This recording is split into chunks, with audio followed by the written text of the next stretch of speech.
Hello and welcome to your lecture 11 on evolution. These are your common misconceptions for evolution. The first is that evolution is just a theory. The term theory in scientific language means something very different from what you think that it means. So watch the lecture and see if you can figure out why evolution is not just a theory. Individuals have the ability to evolve. That's actually false. The third is that because evolution is slow, humans can't influence it. So there's two parts of that that are false, and see if you can figure that out as you watch the video.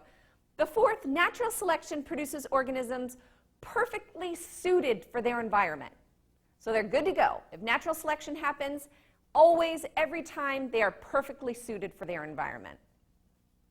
The last is that evolution and religion are incompatible. And this is something I want you to think about as you go through the evolution lecture. Today what we're going to do is we're going to look at how organisms change over time. And most people, when they think about evolution, they think about Charles Darwin. And with good right, because Charles Darwin is in charge of evolution by natural selection, and we will talk about that. But there are other ways in which organisms change over time as well. So we're going to focus on literally all the ways in which an organism can change over time. So evolution is change over time, but if you really want to get down to it, what we're talking about are change in alleles over time. So how are the allele frequencies changing? So if you have a given trait where you have, let's say, brown hair versus blonde hair, if there's a shift towards brown hair, then that's microevolution. So we'll be talking about these small changes over time in allele frequencies. That's microevolution. I'll also talk with you about macroevolution, which is speciation, when a population diverges and so that you get two different species and there's some sort of a barrier to reproduction between the two. So the first thing we're going to look at today is mutation. And with mutation, it is unique to all the other forces of evolution because it mostly is an agent of change. An agent of change is something that can spark a new allele, something that's never been seen before because of a change in the DNA sequence. That's a mutation. But if you think about it, if you're in a crowd of 500 and you have one individual with a mutation that, let's say, is advantageous for that population. You have an advantageous mutation in one individual out of 500. That is an agent of change, but in and of itself, it's not really changing allele frequencies. What would have to happen for mutation to really affect allele frequencies is for it to be paired with sexual reproduction, where then that new allele can actually spread throughout the population and benefit the population as a whole. That is microevolution. We focus on mutation, though, because it is unique to all the other ways in which variability can enter into a population. When we talked about meiosis, we looked at all the processes that happen during meiosis that cause variability. So we looked at crossing over, we looked at independent assortment. Both of those happening in metaphase 1 of meiosis. We looked at fertilization, and we also mentioned mutation. Now, the mutation is the only one out of those four that can bring about something brand new. And that's because independent assortment and crossing over simply reshuffle the existing genetic deck. So they're using your ancestry to take existing alleles and to jumble them up in brand new combinations that have never been seen before in you. But they still are existing alleles. Mutation is change at the genetic level that can bring about brand new alleles. So we're going to look at this. The odds of a mutation occurring on a gene locus, so on one of the genes, on a chromosome, is about 1 in a million. So this is not something that happens very often. And usually when it does happen, it ends up being neutral. It could be bad and good as well, and we're going to talk about that. But understand that most of the time, if it hits a gene locus, it's going to be neutral. for a whole host of reasons. One, I've got this word junk DNA. I'm going to talk about that in a minute. Amino acid redundancy, which we looked at last time on protein synthesis. And also, the mutation could be fixed. So let's go to the document camera and let's look at these.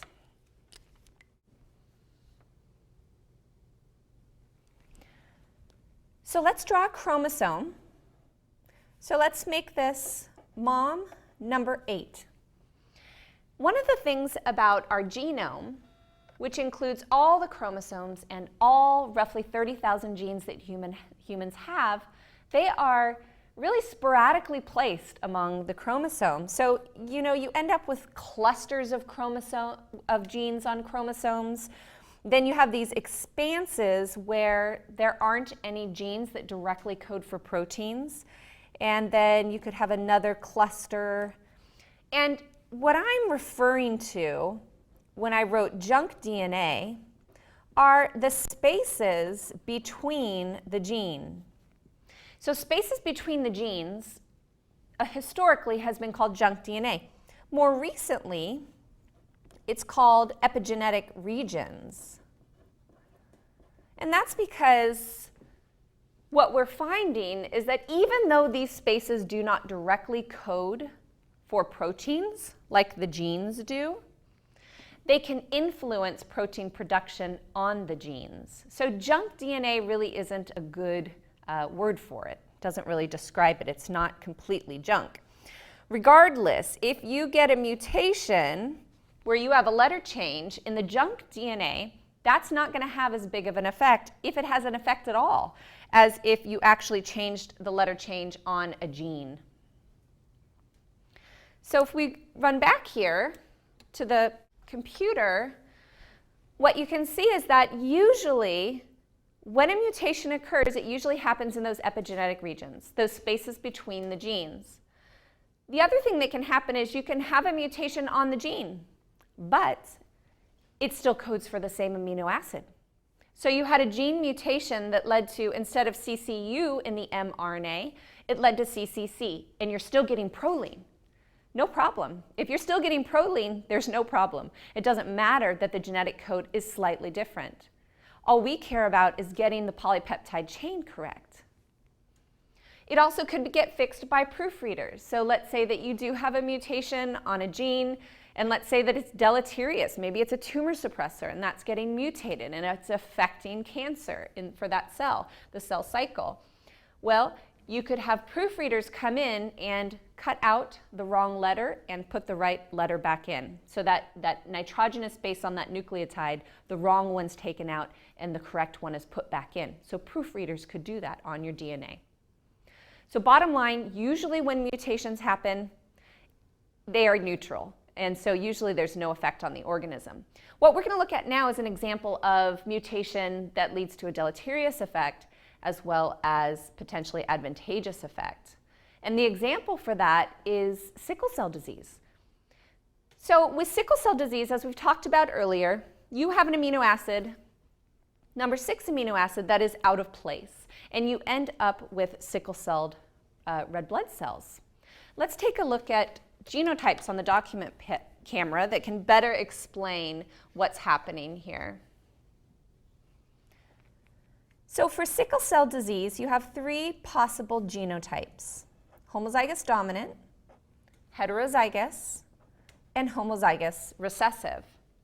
Your homozygous dominant makes healthy red blood cells, as does the heterozygous individual. So complete dominance is at work here. Homozygous recessive makes sickled red blood cells. This is the diseased genotype because this is a recessive disease. This is always bad. If any individual has homozygous recessive, they have sickled red blood cells, and that is deleterious. It is bad.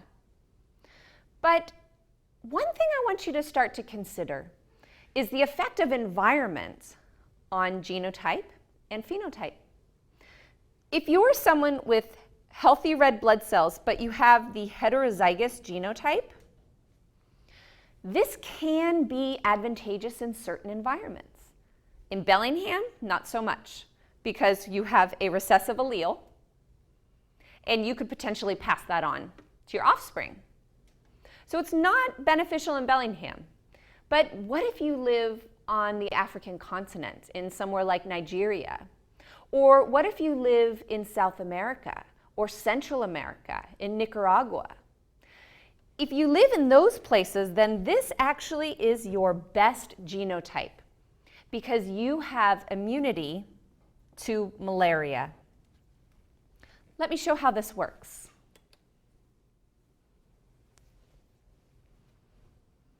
If you're the heterozygous genotype, you make healthy red blood cells, just like we wrote. So your red blood cells look like this. But if you come into a contact with a mosquito carrying the malarial parasite, then that parasite infects your healthy red blood cells. But because you have a diseased allele, any infection causes the red blood cells to sickle and be disposed of. And then you just make new healthy red blood cells from your bone marrow. So if you are heterozygous, you actually have immunity against the malarial parasite. So this is clearly advantageous if you live somewhere where malaria is out there. Not so much in Bellingham. There's not a payoff for having to carry that diseased allele and potentially pass it on. Let's go back and look at genotypes again. So this is advantageous. This is a good thing if you live somewhere where you come into contact with a malarial parasite. This is a bad thing if you live somewhere like Bellingham where you don't. Likewise, with the healthy red blood cells, you would think, oh yeah, hands down, that is advantageous. But it's not advantageous if you live somewhere where there is malaria. So I want you to consider environments when you are thinking about mutation and whether it's good or whether it's bad. And the thing is the environment is always changing. And so what may be good, perceived as good, in one particular generation may not be in the next few generations because of a changing environment and a changing world. Okay, so that wraps up mutation. Mutation is an agent of change.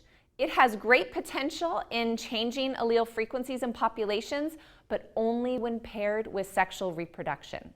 Sometimes alleles can be good, sometimes they can be bad, and sometimes they have no effect at all. So that's one of the ways in which populations can change over time. Another way in which populations change over time is through something called gene flow. Gene flow is sexual reproduction. So this is for eukaryotic organisms. You've got sexual reproduction between two populations.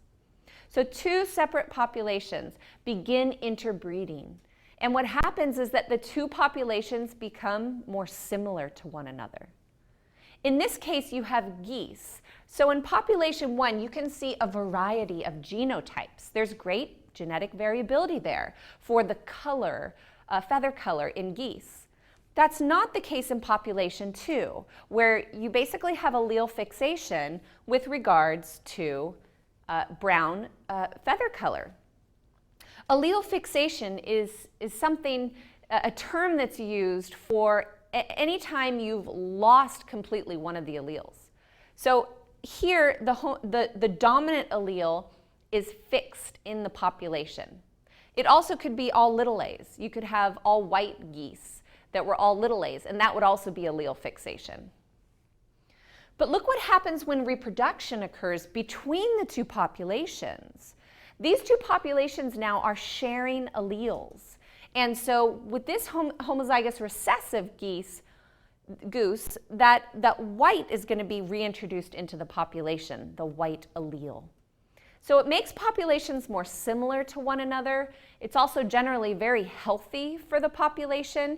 Even though the populations are becoming more similar to one another, the population that doesn't have as much diversity kind of gets up to speed for the whole species. It's able to acquire new alleles into its population that didn't previously exist there before. There weren't any little a's.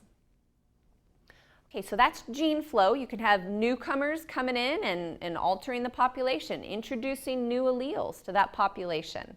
This is a good thing. The third way in which organisms within populations can be affected and how that population can change over time is through genetic drift. And this almost always is negative. It's a bad thing for a population. Populations that are really small, this can be, the kiss of death. This can mean extinction for them. So for small populations especially, genetic drift is very, very dangerous, and I'll show you why. This is looking at a particular trait. It's looking at flower color. So we've got red and we've got white. So this is a complete dominant situation. And in the first box up here, for this first generation, it's showing the breeding plants. So these plants are the only ones that breed. You notice that there aren't any homozygous recessive. There aren't any white flowers that breed in that generation. That should be okay because you still have some little R's, right? You still have some diversity in those alleles. When those reproduce, this is what you get in the second generation. There's some diversity in alleles, but there's a lot of homozygous dominant genotypes. So you're missing some of these little R's. And what can happen is because of something like independent assortment, where you just randomly have alleles that are getting distributed into gametes. Remember, those homologous pairs that line up on the metaphase plate, they can line up in a way that you get all your homozygous dominant passed on to the next generation. So in really small populations, something like independent assortment could cause this. Other events that can cause this are just random events. The key to genetic drift is understanding that this is totally random. So independent assortment, which is totally random, or something like a weather event, something like a hurricane or a volcanic eruption, or something like a deep, deep frost that just randomly kills off part of the population. So in this generation 2, that's what you have. So you have already a diminished number of homozygous recessive. You have one individual. You have some heterozygotes, but because of a chance event like a deep frost, these are all killed off, and the only 2 that reproduce are these. And what you end up with is that allele fixation, which is so bad for populations because you've just bottlenecked, right? You've literally lost alleles. So the effect of genetic drift is a loss of alleles, and it happens very quickly, where you bottleneck the allele diversity, and that limits the population in terms of how they can adapt to the new environment. We're going to talk about natural selection in a minute. Natural selection is all about genetic diversity. So if you don't have the genetic diversity because of a genetic drift event, then you're not going to be able to produce the best versions of traits for that environment, which is the name of the game. So allele fixation, you've got all homozygous dominant, and you have all red flowers. Another example that your book talks about is patterning on spiders. And so this would be a genetic drift event where you had a hurricane. In this particular population, all of these other genotypes are unable to reproduce in the next generation because of that event. And so now you have allele fixation for this particular patterning on the spider. So that's a negative event. Let me tell you about a real-world example for genetic drift. A good example of this is the bottleneck of the Florida panther. So in 1970, there were about 6 individuals left for the Florida panther. And it was a problem, not just because there were only 6, but because allele diversity was so limited with just 6. The other problem was that there was a mutation for sperm on the Y chromosome that was making sperm that were misformed. So the males were literally unable to impregnate females. They couldn't do it. And so what happened is that in order to remedy this situation, which wasn't going to remedy itself on its own, that would have led to extinction, humans went ahead and took cougars from Texas, which is the closest subpopulation to the Florida panther. and they interbred those cougars. And what happened is that it brought in fresh alleles.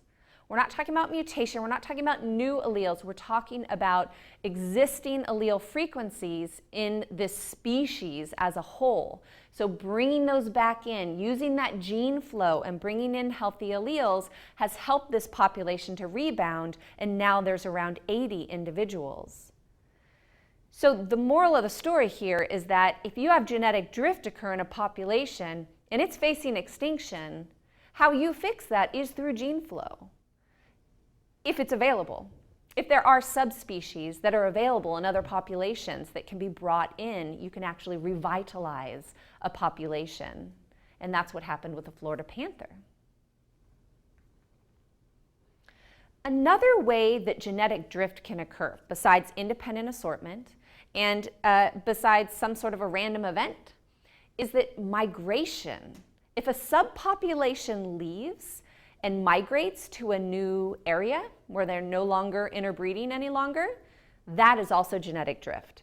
A great example of this is with humans. So if you look at genetic markers for the human species, you see that most of the diversity that in the human species is on the African continent. And what happened is that a set of people from Africa went and repopulated basically the rest of the world. And you can map that in terms of genetic diversity. Well, you can see clearly that there's been a bottleneck there. That is genetic drift. A subset of the population leaves and repopulates another area, and they're just interbreeding with themselves. So that's genetic drift as well, and so you can add that to the list of causes for genetic drift. All right, so number 4 is natural selection. This is the one you're probably most familiar with simply because you know who Charles Darwin is. So let me tell you a little bit about this. Charles Darwin was a man who went around the world collecting organisms and studying them. And as he did this, he noticed certain patterns that kept coming to the surface that he noticed. And from that voyage, he came up with some postulates, and I'm giving you the first 3. The first thing he noticed is that individuals within a species are variable. You know this. Look at the human species and look at all the genetic variability for things like eye color, height, hair color, skin color. So within one species, there is genetic diversity. That's the first thing he noticed, and that really is the key to natural selection, is the first postulate. It's extremely important. If you are a conservation biologist, you are in the business of making sure number 1 happens. Because if number 1 happens, if you have genetic diversity and you have a population that's large enough of a species, then natural selection should take care of itself, ideally, so that that population can become more fit and more healthy for its environment. Let's look at number 2. Some of that variability is passed down to offspring. That just is simply a matter of reproduction. So what you can see is that you look a little bit like your mom and maybe more like your dad. Some of those features, those alleles in your parents, were given to you. And that's what Darwin noticed in other species. And then the last would be that more offspring are produced than can survive, and that is selection pressure. Selection pressure is having some sort of an event that means that the offspring can't live long enough to reproduce. So in the next example I'm going to show you, I'll talk about a predator that picks off less fit individuals from that population. So they're not able to pass on their alleles. Okay, so let's take a look at that. In this particular example, you have 2 types of mice, and you can see that the mice on the mainland are darker and the mice on the barrier island are lighter. Individuals within a species are variable. That's the first postulate, and that's what you see here. These constitute a single species, and you can see that there's variation in coat color. So there's genetic variability there. However, depending upon the environments, a certain coat color is going to be better than others. So if you live on the barrier islands where there is a lighter backdrop, You're more apparent to predators if you're dark in color. You're more likely to get picked off and not be able to reproduce for the next generation. So those dark alleles are not going to end up getting passed on. Vice versa for the mainland. And you end up seeing this, if you measure this, you can see that in the white sand habitat, you end up with white mice, and in the dark soil habitat, you end up with darker colored mice. Okay, so you've got that selection pressure, but originally you had to have genetic diversity for any of this to happen. And the thing about natural selection is that it always produces a more fit individual.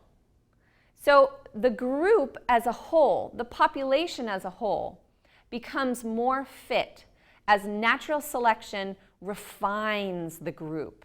So individuals are not able to reproduce so that the population as a whole becomes more fit. And this is really advantageous. So natural selection always ends in a good outcome, basically. That's not the case for genetic drift and mutation, but that is always the case for natural selection, given enough genetic variability and time to change. We can classify natural selection based on 3 types. We can look at something like directional selection. If we were looking at something like frog size, it would just be movement of all frogs towards the larger individual, like they're showing here. And so because of the selection pressure, whatever that is in their environment, larger frogs are able to live longer and reproduce. In this case, intermediate size frogs are more advantageous, and then disruptive, you actually are selecting for both big and small. So I'm going to show you examples of these. The first example is directional selection, and a really good, very relatable example is with antibiotic resistance. So bacteria are becoming resistant to antibiotics over time because they have the ability to go through natural selection. And that selection is in one direction. It is in resistance to antibiotics. This has happened over time because of targeted antibiotic use that's been widespread throughout humans and animals that are raised in captivity. So over time, what's happened is that bacteria have developed a response to the antibiotic. They can grow things like pumps. They can just pump the antibiotic right out so they're unaffected. They can grow in mats so that only the top layer is taken off with the antibiotic and the ones down below continue to grow. They have all sorts of ways to get around antibiotics now. So directional selection, movement towards resistance of the antibiotic. Stabilizing selection is right in the middle. So just think stabilizing right in the middle. You're selecting for the intermediate phenotype. And in this case, for birth weight in babies. Birth weight in babies levels out right around 8, and that seems to be the ideal birth weight at this point. Things like C-sections and early prenatal care, all of that is changing this because that's our changing environment, right, that is selecting. But in general, 8 pounds seems to be about right. Really small birth weight babies have trouble surviving, and really big birth weight babies can have complications, as well as there can be complications to the mother. The last I'd like to talk about is disruptive selection. This is an interesting thing that can occur within a population. A real-life example of this is from the Galapagos Island, looking at finches and food items. In 1977, there was extreme drought that actually killed off some of the sources of food for these finches. And so there was rapid subspeciation of finches.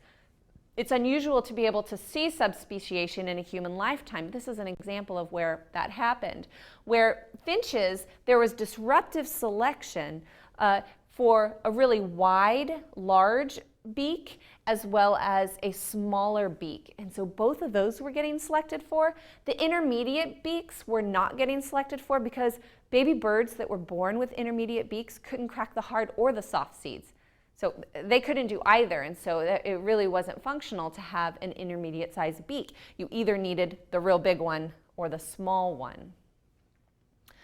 Now, natural selection can lead to speciation over time. Now, this is macroevolution.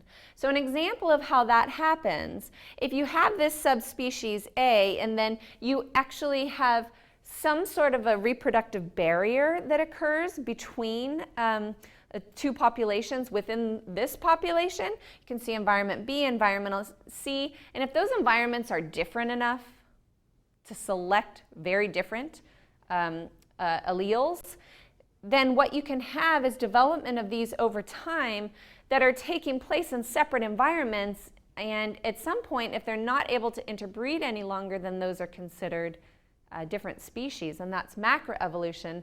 An example of this with something like geographic isolation happens with these squirrels. These squirrels are considered two different species. 50 million years ago, the Colorado River split two populations of these, and so the environments have selected really very different phenotypes, and you can see that even just visually looking at the two. Particularly the ears look a lot different, but these two are considered two different species now, and that was the result of geographic isolation and then two very different environments.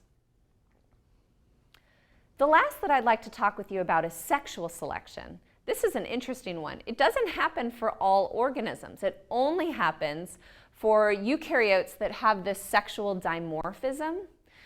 And by that, I just mean that the males and the females look really different from each other. You know this to be true. The classic example is something like peacocks, also things like mallard ducks. And what you see is that the male is trying to influence the female. So the female, those are, in this case, the peacocks that are choosing which alleles get passed down to the next generation.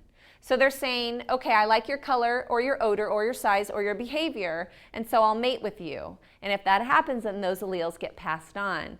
So you can see how this happens over time, where the males get more and more complex in terms of behavior or color, and the females are choosing which alleles that they like. Of course, they're seeing that as the big picture, the whole phenotype. But what we're watching for is changes in alleles over time. So that's sexual selection. The downside of sexual selection is sometimes the females can get it wrong. So if you have a group of females within a population that are actually selecting maladaptive traits, then you can actually have a negative outcome. So the diversity that we see on Earth is because of those 5 forces of evolution, not just natural selection, but all 5. And so I want you to be able to understand those. What we end up with then is this 3-domain system where we have 6 kingdoms: bacteria and archaea, which are prokaryotic. Those are the oldest organisms on Earth. Protista, plantae, animalia, and fungi. Those are newer organisms on Earth, and so you can see over here that fungi and animalia would be the newest, most recently developed organisms on Earth. The oldest organisms are closest to the universal ancestor, so you can see that bacteria is the oldest. And in fact, they've been on Earth for about 2 billion years, so for about half of Earth's history. The other thing that I want you to know about evolution is that we use a classification system in order to keep track of organisms, to understand who's related to who, and every organism on Earth that's been discovered fits into this plan of Linnaean taxonomy, where you're one of 3 domains, and then you're one of 6 kingdoms, and then phylum, class, order, family, genus, all the way down to species, which is the most specific you can get.